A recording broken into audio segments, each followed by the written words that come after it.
All right. Good afternoon. Good afternoon, hump day, whatever you want to call it. I'm with Jay and Danielle, two of my favorite people, real estate investors extraordinaire. And so we're going to talk today about investing in Baltimore.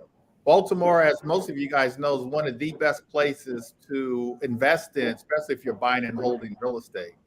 And so all the three of us own property in Baltimore, have invested in Baltimore, love Baltimore. I think we're fortunate that we live, close so that we can take advantage of that market. And so I will probably say this a couple times. Baltimore is the number one residential rental area in the United States.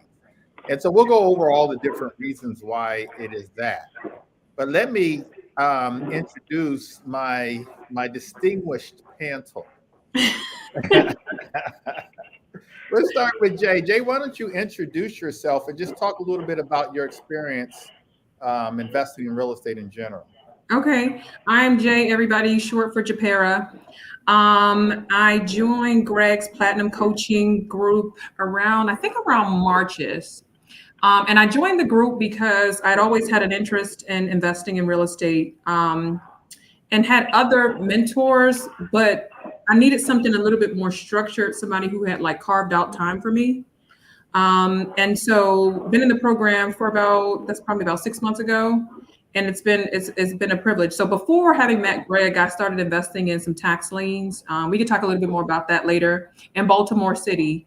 And it's just been a ride. So several properties purchased so far just this year. We'll get more in depth, but so far the coaching program is just taking my real estate investing to the next level. Okay. Danielle Sampson Parker. Hello, Greg. I mean, Jay, I got to go through all that after that. Like for me, I was in Greg's coaching class maybe 3 years ago, but I dropped out because I was like, I have too much stuff to do. But then rejoined again in April, I think. And so with that, it just gave me a little more structure, a more networking, and so it kind of like my mindset changed a little bit. So it just became a reality to do better in Baltimore just because of the market that it is in now. And so why do you guys invest in Baltimore? I think both of you guys probably started investing in Baltimore before you even met me. Right. I've invested in Baltimore, stopped investing in Baltimore, went back to Baltimore, stopped, and so now I'm starting to buy in Baltimore again.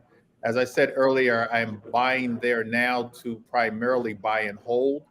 Why did you decide at some point in the last few years that you were going to start investing in Baltimore? Um, I picked Baltimore, like you said, because of proximity. So I'm from the PG County area, live in the PG County area. And so it's about maybe 35, 40, 45-minute drive up the way if something happens. And I knew, especially right in the beginning, because my strategy is buy and hold. And so I knew in the beginning, I didn't really want to do a property manager. I wanted to kind of do it all of myself. And then if somewhere down the line, when I wanted to scale, I wanted to bring on a property management, at least I'll know all the nooks and crannies having done it myself. So I would have needed to be closer access. So the low end buy point for me works. And then Baltimore's sort of um, reputation for being like a rent city, and then also the high cash flow. So those are the three things that sort of made the day for me in terms of why investing in Baltimore. No brainer. Absolutely. And why Baltimore for you, Danielle? The numbers work. So you can buy low, and then you can cash out high. And so Section 8 is really, really good. So the numbers just work. It just makes sense. Absolutely. And then And you so, got gentrification too. say that again. Gentrification. And so, yeah, it is gentrifying. I think there's a lot of other reasons why it's just such a good market. You can buy low, like you said, and rent high, and that's what makes it, one of the best areas to rent in the United States. Section 8, and so I rent all of my properties out through Section 8, and so I love the guaranteed rents every month. I like looking in my bank account. First of the month, it comes like clockwork.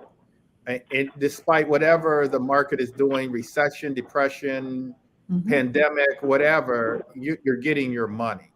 And so I think with Section 8, there's a myth that the Section 8 tenants will tear up your property, and that's just not true. And the reality is, it's very, very difficult to get on the Section 8 list. As a matter of fact, in Baltimore, there's a 5-year waiting list. And so the Section 8 tenants, they know that. And they know that they've got to take care of the property. If not, they're going to get kicked out of the program. And so Section 8 itself, they come in and inspect the property at least once a year.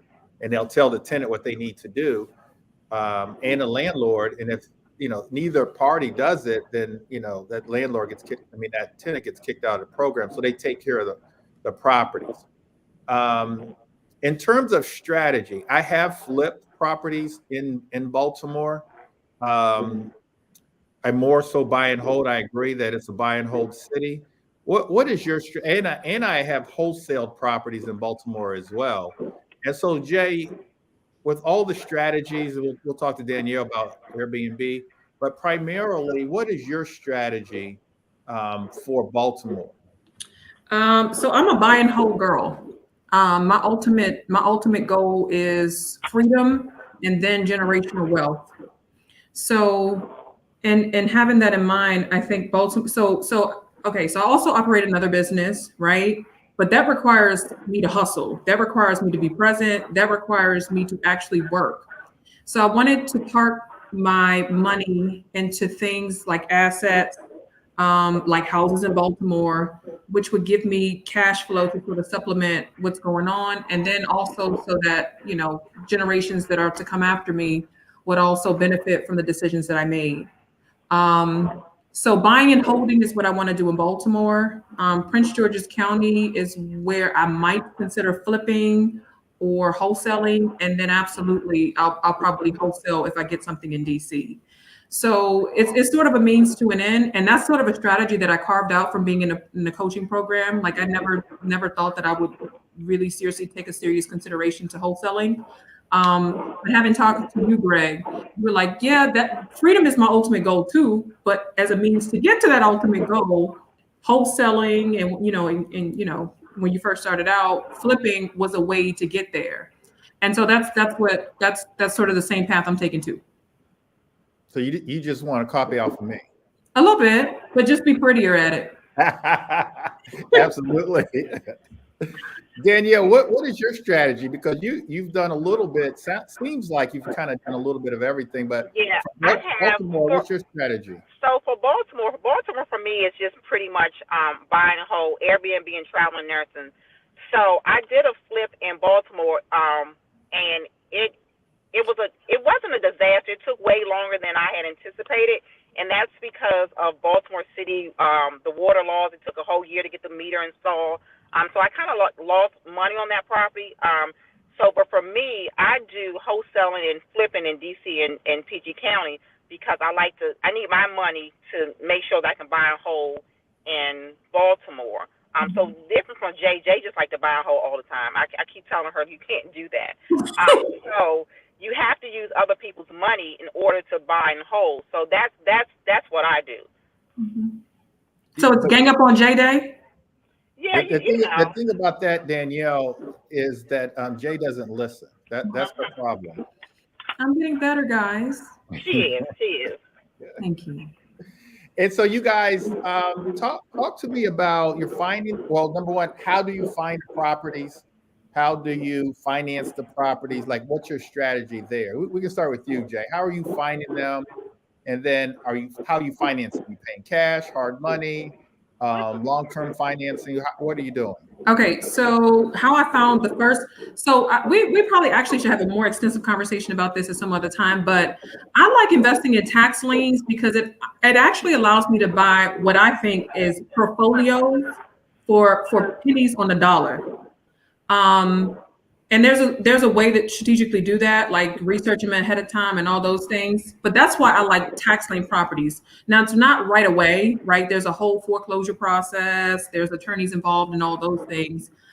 But on the back end, I mean, one of the properties that I put, I mean, maybe $600 for a whole property, and there are tons and tons and pages and thousands of houses available every year for up for tax liens. So that's one way to find them. And then, for example, if I'm over leveraged, as Danielle is kind of sort of alluding to, I can always decide to wholesale those that I got that way.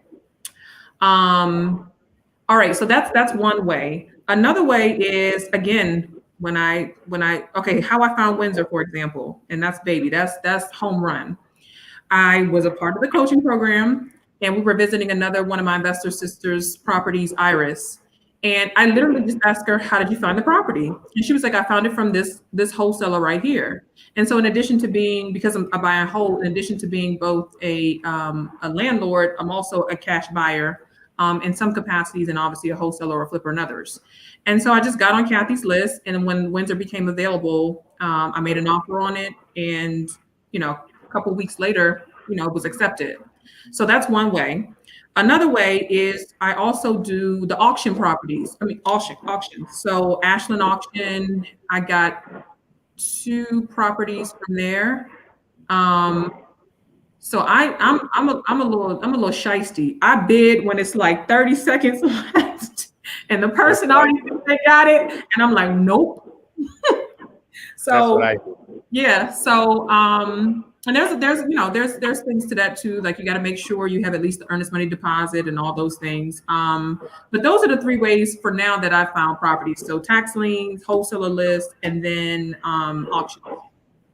And so so Baltimore, you've got to make sure that anything you buy, you've got to look at, because you can buy properties, as I did probably about 15 years ago. I bought 6 properties at the tax auction. So I bought the tax liens. And I bought, I think, 6 properties for, I don't remember now, maybe $3,000. But guess what? What? Chicken butt. They were in very, very challenging neighborhoods. Even still now, nothing's turned around. Nothing's turned around. No. Did you try? You don't want to try to auction them off, though? Well, yeah, eventually. So what happened, we just, me and another guy, we boarded them up. And then this was like in the 90s. And then when the market, what I call the real estate heyday, happened in the early 2000s, we were able to just put them clean them up a little bit, put them back on the market, and made a profit. But in Baltimore, you've got to look at the properties, whether they're auctions or not. You've got to make sure that they're on streets that aren't a lot of board ups, because there's more foreclosures in the city of Baltimore than any other city. I think they're like first or second in foreclosure. So you've got to really know the areas. We'll talk about the best areas that you guys like, and know the blocks. It's block by block. Yeah. Every zip code, there's good areas and there's challenging areas. Every zip code. So we may give you guys a zip code, but you've got to still look for yourselves, and then just really make a decision. If it's blocks where there's no board ups, you feel comfortable walking up and down the street, your tenants will feel comfortable, then those are probably the ones that you want to buy. There are areas that are gentrifying a little faster than others. But Danielle, how are you finding your properties? Primarily, I brand myself, so a lot of people know what I do, so deals just come.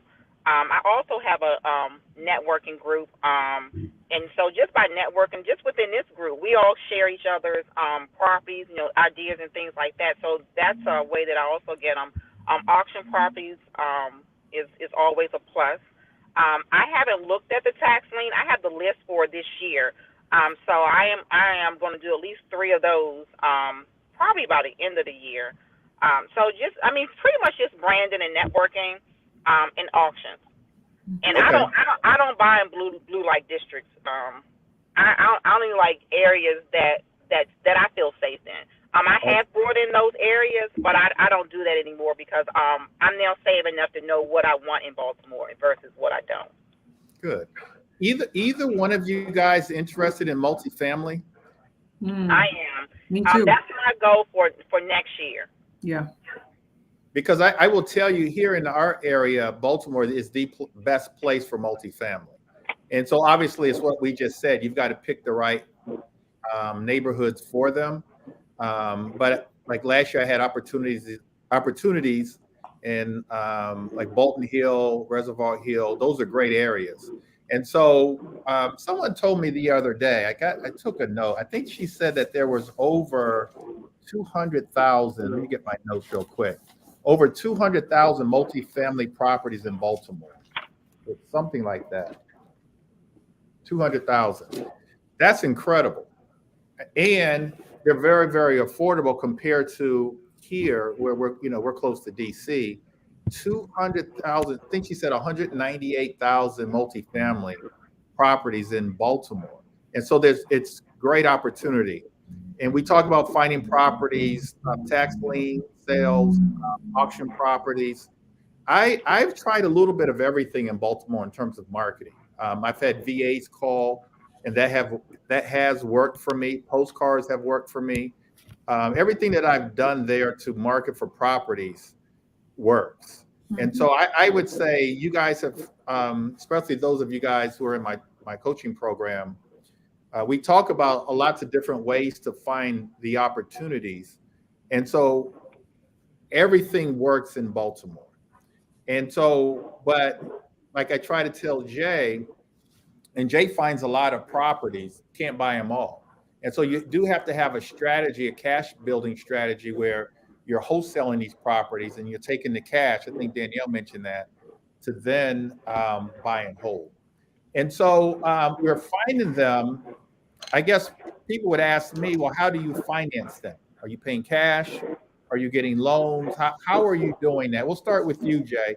How are you financing your properties? Or better question, how should you be financing your properties? Okay, how should I be financing my properties? I should be following my investor sister Danielle's advice, and Greg too, and using other people's money. I should. What have I done? Is that the question? Yes, that's the question. Okay, so what I've done is purchase the properties with my cash, like from my bank account, like today's, like in like the next second, like it's no longer in my account. Like that's like that. A lot of money. Yeah, like that. And I'm also rehabbing them with my own cash. So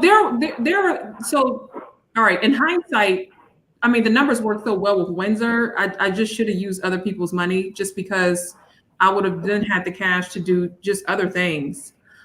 Because there will be deals, for example, that are like really, really good deals, and they'll need to close really quickly. That maybe it'll be too expensive for you to do hard money. Or they'll want you to do just cash, and it'll be like significantly discounted if you can meet those. And so you'll want to have your cash available for that.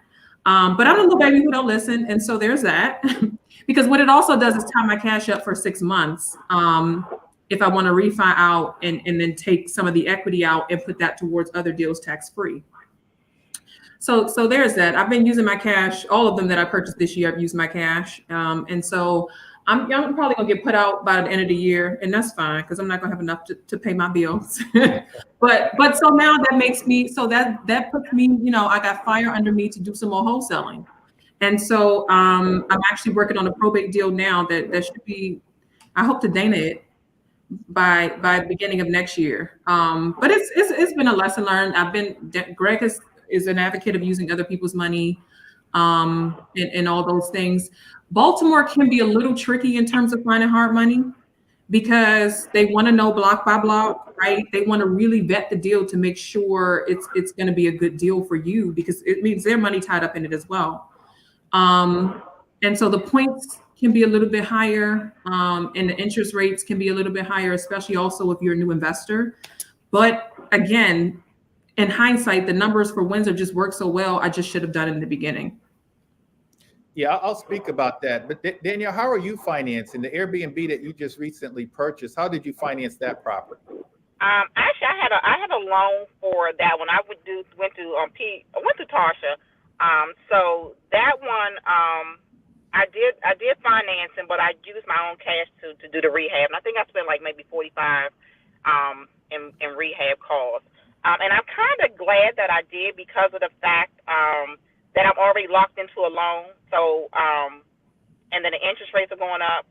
So I'll keep that rate for a while until interest rates go down. So that was kind of like a win-win. And then with that one, even I haven't actually done the Airbnb because I have traveling nurses there. So I have a profit, a net profit, like maybe like 750. So that works for me. But for the most part, I always use a hard money lender, or like the one I have on North Ave. I did well, actually I paid cash for that one, but then I did a personal line of credit for the rehab, and it would have worked for me. However, the problem with that one was because of the water in Baltimore, it took them almost over a year to get my meter installed, which means the project kind of like was stalled. So I had personal lines of credit that I had to pay every single month. So I'm not saying that's not the right thing to do. I just wouldn't have did it in Baltimore because of the different stipulations with Baltimore City. And so you're doing everything the right way. And so you guys have heard of the Burr method, BRRRR, and many of you guys out there have as well. The Burr method, which stands for buying the property right, renovating the property, renting the property out, and I like to say rent them out to voucher holders, and then refinancing the property. When you refinance, all the money that you've put into the deal, and let's say a hard money lender gets paid back, and so everyone gets paid back, including yourself. And then if the appraisal is high enough, you've paid everybody back. Now you have this asset that's cash flowing, Baltimore cash flowing 7, 8, sometimes $1,000 a month, that has equity in it, sometimes as high as 100,000, and you have none of your own money in the deal. It's like you've got a freestanding, you have a property there with none of your own money into it. That's the Burr method. And then we just kind of repeat the process.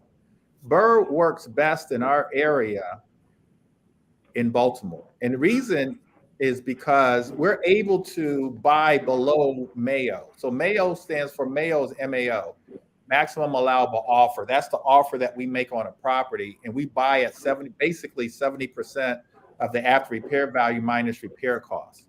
The beauty of Baltimore is we're able to buy in some cases at 50% of the after repair value minus repair costs. And because of that, now when we go to one of the last R's is refinance, we're refinancing such that we're able to refinance at, let's just say 70% of loan to value. And so we're able to get all of our money back. So Burr just works. And I know I said a lot there and may be a little confusing. You guys know the property on what's it called, Linwood? And so when I ran the numbers on Linwood, and I keep running them, I said, this is a no-brainer because you're buying that property at the lowest comp, 175. The closest comp is 200, but let's just use 175. And what you can buy it at is 50% of after repair value. Rental comps, because it's a 4-bedroom. I mean, yeah, 4-bedroom is 2,200. It's like it's a no-brainer. And so I'm going to buy that one using other people's money. And then when I go to refinance, I'm going to get all my money back. And so now I'm going to have that property, which is in an area where there's no board up, they're gentrifying. I walk up and down the street, and it's easy to walk up and down the street. So now I've got a property where at the end of the day, none of my money is in it. And I'm going to be getting over $1,000 a month in cash flow, probably start at somewhere around, I don't know, $70,000 or $80,000 in equity. And so it's a no-brainer. The beauty of Baltimore is that there's lots of those properties, and we're finding those properties. There's a ton of those properties that are out there that we're able to buy and start building wealth. Believe it or not, so what's always kind of deterred me from investing in Baltimore is cash flow has always been wonderful, best place to get cash flow, but my concern has always been appreciation. Baltimore has appreciated. Now, this had a lot to do with the pandemic and seller's market. Um, in the last 3 years, 13%, which for Baltimore is wonderful. Like you Right. get anything over 10%, it's great. Meaning you keep the property for 2 years at 10%, your property doubles in 10 years. And so for Baltimore now, it's starting to get, for a lot of reasons, now Baltimore is starting to get appreciation.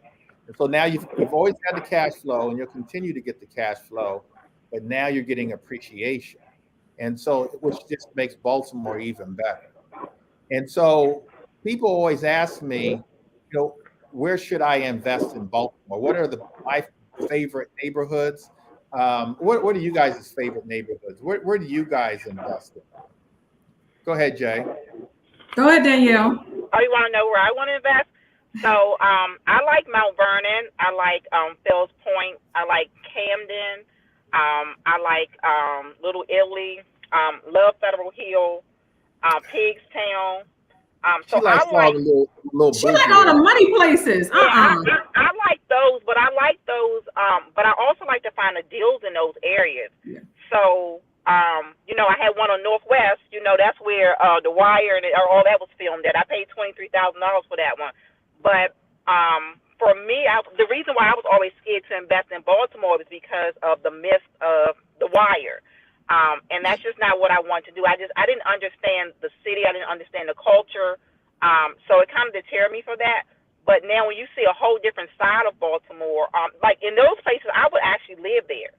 So it makes a difference. So you pay a little more money for those properties, but when you fix them up and do whatever you need to do, it's a cash cow. Like the one in Mount Vernon, I have over I think it's like $110,000 worth of equity just after it's fixed up. So those properties make sense for me, and those are ones that I'm going to keep forever for generational wealth because it just makes sense. What about you, Jay? I know I know one of your properties is on the west side. Yeah. 21216. I got 21223. That's a good one. Once I get the tenant out there, we got to go see that one. You're gonna like that neighborhood. Where is Aruna? I think that's 21215. Aruna a little different. Aruna a little different over there. But okay, so I'm not married to any particular, like you mentioned earlier, Baltimore's block by block, right? I love the Gwynn Falls area though. So it's right by Coppin. The Mom's Organic is right up the street. Like I sat on the porch yesterday, waiting for the contractors to finish up for the day, and didn't feel unsafe or anything like that. So I like that area where Windsor is. I probably buy anywhere around there. It's right by Coppin. So if I wanted to leverage, for example, the traveling nurses, if I wanted to leverage, for example, renting rooms to college students, if I wanted to leverage Airbnb, like I want options to do that. Another thing that I'm looking into as of late is room sharing with regard to veterans. I like that for several reasons. Number one, and I like that for Windsor for several reasons. Number one, Windsor has 4 bedrooms. And so it'll be separate each, maybe whatever the rate is. That's the only thing that's kind of deterred me. I'm not sure what the actual rate is for Baltimore. I know the rates for Maryland and DC, but it has the potential, if this is the same rates, that's what they said it is, it has the potential to net me about $3,000 a month, which I love. And so, but one of the things I got to consider though is the accessibility to Metro and things like that. I gotta just make sure it kind of makes sense. So if a place honestly is in a safe area close to Metro, has a number of 3 to 4 bedrooms. I just put a contract on another one that has 6 bedrooms. I love that one for veteran room sharing. I love that one. Yeah. And so, yeah, I think that you make a good point in terms of number of bedrooms, because Baltimore, you can get easily get 4 bedrooms, like the one you showed us, 4 bedrooms, Yeah. and probably could get another one in the basement. Mm-hmm. And so, yeah, so the 4 bedrooms is good, because the rents are a lot higher. You're still buying, most cases below $100,000. Mm-hmm. The cash flow is just incredible. I'm like you. I'm just looking for a good deal. Yeah. I'm looking for a house that I can get a good deal. I can start off with close to $1,000 a month in positive cash flow. Mm-hmm. I can get to as close to $100,000 in equity, once I'm all in, and it's a safe neighborhood, no board ups, that kind of thing. I have bought in 21229. That's West Baltimore, Evanston Village. I have a 2-unit there. I've got another one of my agent investors. That's all he wants to buy is Evanston Village area. Mm-hmm. I have bought in 21213. That's Bel Air Edison, and so I have a couple of properties there. And then you guys know Marquise. That's his favorite area. He actually turned me on to 21213. Mm-hmm. And so I have a few properties there. I have bought in 21218, which is like Charles Village. Johns Hopkins University is up that way. And that's kind of goes from North Avenue all the way up to Johns Hopkins University. And so all of those areas I love. And so, but like Jay, I'm just really looking for in Baltimore a good deal. And they're plentiful. Yeah. And so Bright just put in the comments section 21214. I'm not that familiar with that unless you guys are, but I will tell you, or I will tell Bright, you just have to go and drive the neighborhoods Mm-hmm. and just look and feel. Want to make sure that a tenant's going to, there's transportation for the tenants. Yeah. There's access to grocery stores and things like that. And those are really, the areas to look for. But I will tell you guys that Baltimore is a gold mine. Yeah. I think you guys know that. You just have to really develop a system. I think that system has to consist of a property manager because we're all busy. The three of us, we live within, I guess, 30 or 40 miles of Baltimore, of the city line. But if we can develop a system where we have contractors that are there, like oftentimes I'll pull my contractors from here, DC area, to go up there. That just doesn't work. No. Labor cost is a lot less there. Yes. And so you've got to have a crew that's from there. But if you can establish a crew, if you can establish your financing, sometimes it's a challenge of getting finance, especially a hard money lender or even a line of credit in Baltimore. But they're plentiful. You've got to know where they are. Yeah. But if you can establish how you're going to find the properties, which honestly is all these things are easy. How are you going to find the properties? And then you've got to be willing to go and vet the deals. You got to know your numbers. You got to join our program to learn the numbers. And then how are you going to finance them? Who's your contractor that's going to renovate the properties and be up there already in case something happens? You can call them and say, hey, go fix this. I always recommend Section 8 tenants and then a property manager. If you can put that whole system in place, now all you're doing is just finding deals. You're just finding deals. And you're building a huge portfolio. Mm-hmm. I think, Greg, Jay and I collectively, we're on that page. So we talk every day. So we have a really good connection. So some things that we're doing, I think it'll everyone will win. She wins, I win, the whole group wins. Yeah. So which is also a plus because you need that, especially when you get into this field. It's scary. So you have those connections that that kind of help you throughout the process. Mm-hmm. Is there any way I can buy into the group? Yeah, money. You can literally buy in. You're too busy for our group. Couple more questions. I'm gonna get you guys out of here. And so as you guys look in closing out this year, looking into next year, what are some of the goals that you guys have for yourselves as investors?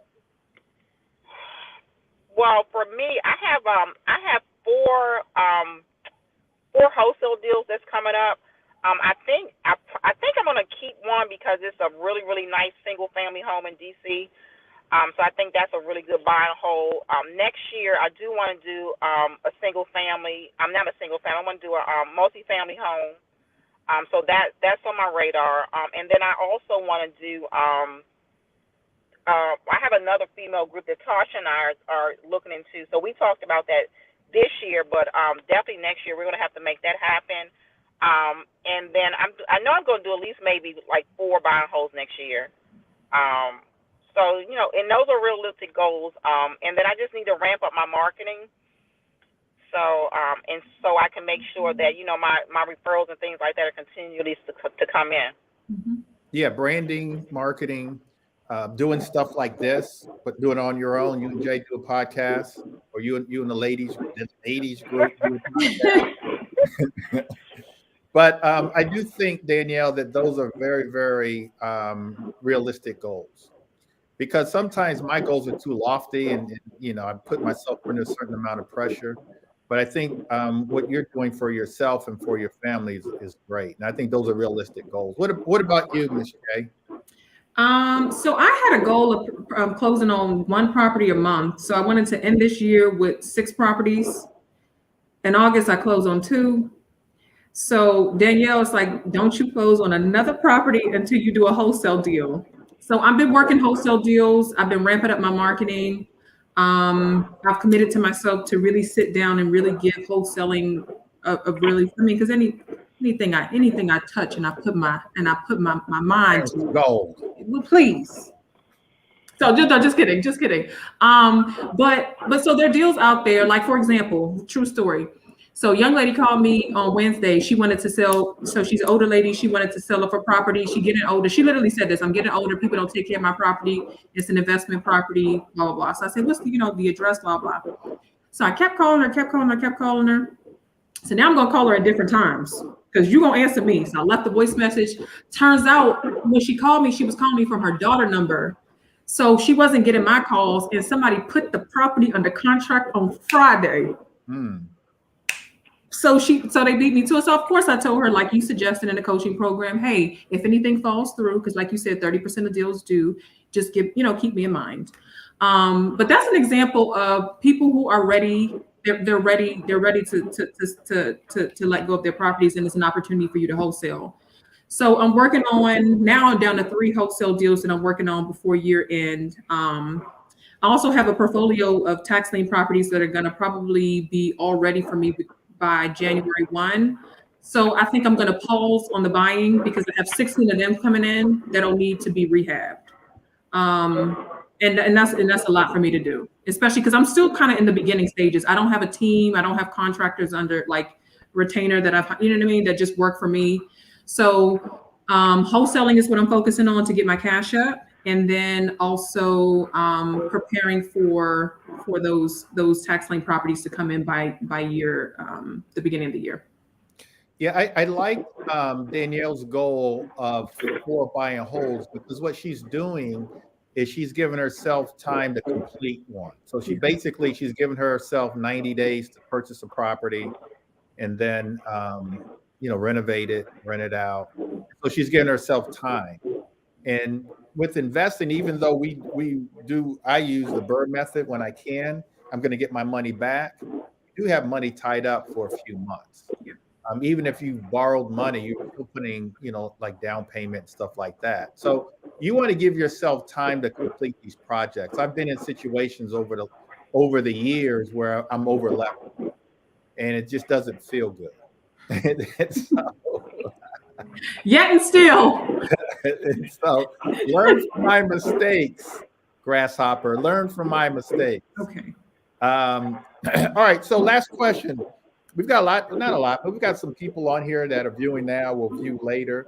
A lot of our coaching students are on here. James is here. Bright, Ernest, Karen, Kim Archie is in the house. Hey, Kim. What advice would you guys give everybody in terms of taking a leap of faith and investing in Baltimore? What advice would you guys give? Danielle? I would say do your research. That's important. Connect with some people. Go to Baltimore and just travel and just have a feel for the areas. Understand why there's so many board ups. Know the history of Baltimore, and that way it'll kind of give you a better understanding of why and how and what you need to do. But then you just got to get started. Reach out to people. You start getting your hard money lenders.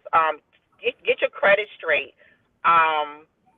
Just start preparing so when you do find that property, you're ready to go and be proactive and be able to bid on the property or put a contract on the property. And so I just think you need to get prepared first, change your mindset, and then just do it. And that's pretty much it. And once you do it, it's kind of like, oh, that was kind of easy. And then like for wholesaling, and once you do your first deal, it's like you like kind of like stealing money. So you're like, I'm going to do it again.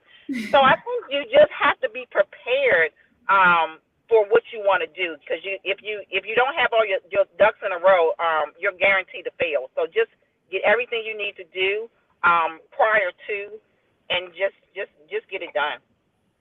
Yeah, and set a goal. If your goal is not to buy a property, I would suggest buying and holding a property by the end of the year. Make it your goal for next year to buy at least one property. Mm-hmm. And make it Baltimore. It's easier entryway for a novice investor, because we're generally buying below 100,000, buying below 100,000. Generally the house is going to, once we've renovated the property, the after repair value is generally somewhere around 200,000, and we're renting for somewhere close to $2,000 a month.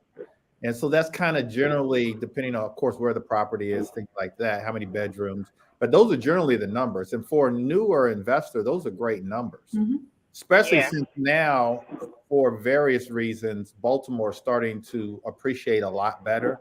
There's more jobs there in Baltimore now with Johns Hopkins, who's the largest employer in the state of Maryland, University of Maryland Hospital. You've got Amazon there. They've got a headquarters there now. Under Armour is there. Mm-hmm. And a lot of other high-tech companies have gone into Baltimore. It's we've got people with good income. 40% of the workforce in Baltimore actually rent. 40% of the workforce. Now, I'm not talking Section 8, the regular workforce, 40% they rent, and they take public transportation to work. And so we need to take advantage of that, but you've got to know what you're doing. And so, Jay, what advice would you give everybody? I think when people look at these types of podcasts and they see Danielle, who's all fabulous, and then, Greg, who's the GOAT, been in the business forever, really built an empire, honestly. I think that too many people think it's something special about Jay is special. Let me not say that I'm not. I want to be honest. But the only real difference between me and someone who doesn't have a deal, someone who doesn't have a property, is because I took action. Sure, I had the cash, for example, to buy Windsor, but I promise you, if I was dead broke with bad credit and knock need, I still would have got busy, because I've already put it in my mind that that's what my goal is. The deals are out there. They're out there. You just need to find them. And it's literally as simple as starting to take action. Hold yourself accountable. Write down a goal that you have that you're going to execute next week, and really hold yourself accountable to that. I think one of the things that I did is when I found Windsor and the numbers worked so well, I was like, oh, I need to keep just buying everything. And the reality is, like Greg said, I can replicate Windsor every day if I wanted to. There's always going to be an opportunity. So I think next year I'll probably, to the extent that I don't hit the jackpot or something, I'll probably take Danielle's approach and actually finish a project. That way, if I have an issue with a contractor or something like that, it just gives me time in which my cash is not tied up into 3 different, 4 different, 5 different, as we speak now, properties, without having finished the property and then put tenants in it. So take action, hold yourself accountable. There's nothing special about me. I just put in the work. And that's what everyone has to do. I think being part of a coaching program helps. The networking, Yes. The camaraderie, all those types of things. I think that helps. We actually go to Baltimore often with the coaching students. I think that the mentorship I think is really good, but um, all what they said. I want everyone to have a mindset of dominating in 2023. You want to dominate your finances and dominate whatever you're doing and just have a mindset of that. And I think if you have that mindset, a mindset of abundance, that you'll get there and you'll seek the information. This is, I hope that we're not making this seem like it's easy because it's not. Right. I'm cussing out contractors all the time. Woo! I always have a good time with my contractors. Well, good Man, for you, Danielle. good for you. Good for you. Good for you. But Woo! it's not easy, but it's okay because it's very lucrative. Yep. And so you get into this, you take a leap of faith, an educated leap of faith, and then you get people like myself and the ladies to help. We love to help. We love what we do. I don't even look at it as work. It's just I could do this 7 days a week. But just take a leap of faith. If you guys, I'll put I've got some banners here. I'll put my scheduler on here. If you guys want to schedule an appointment with me, you can do so. But I want everybody to be wealthy. I want everybody to leave a legacy for their loved ones. So I want all that. So I want to help as many people as I can. And so if there's any way that I can help or the ladies can help, we're willing to do so. Yeah. And for a lot of you guys out there, let Baltimore kind of be your gateway into financial freedom, real estate investing. Let Baltimore be that because it can. It's set up for us. Especially those of us that live here in the DMV, Baltimore is for us. It's established for us to take advantage of it. And why not?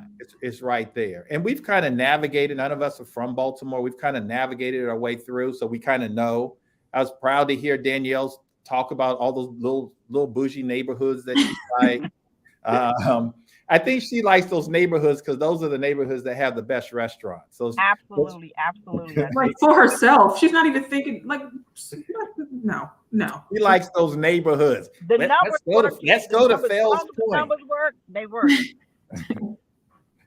And so, but whatever it is, like we've learned it. Like we're not masters at the neighborhoods and all that, or the zip codes, but we've learned it enough to start building wealth there, and you guys will too.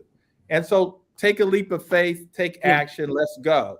One last question. How do you find good contractors? Good question. How do you guys find good contractors?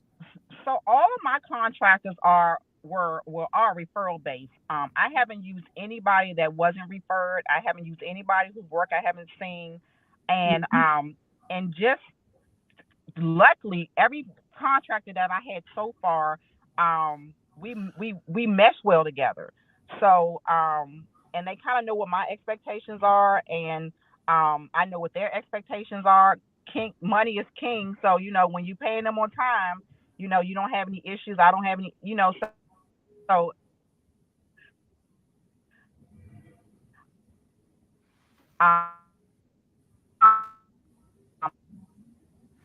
breaking up a little bit now. Did I lose? Okay, you back? Yeah. So all of mine are from referrals. You know what I like about our group though, that we're not. You guys share. You share your information. Like that's phenomenal. Like a lot of people won't share their contractors, even though they don't have enough business to keep them busy.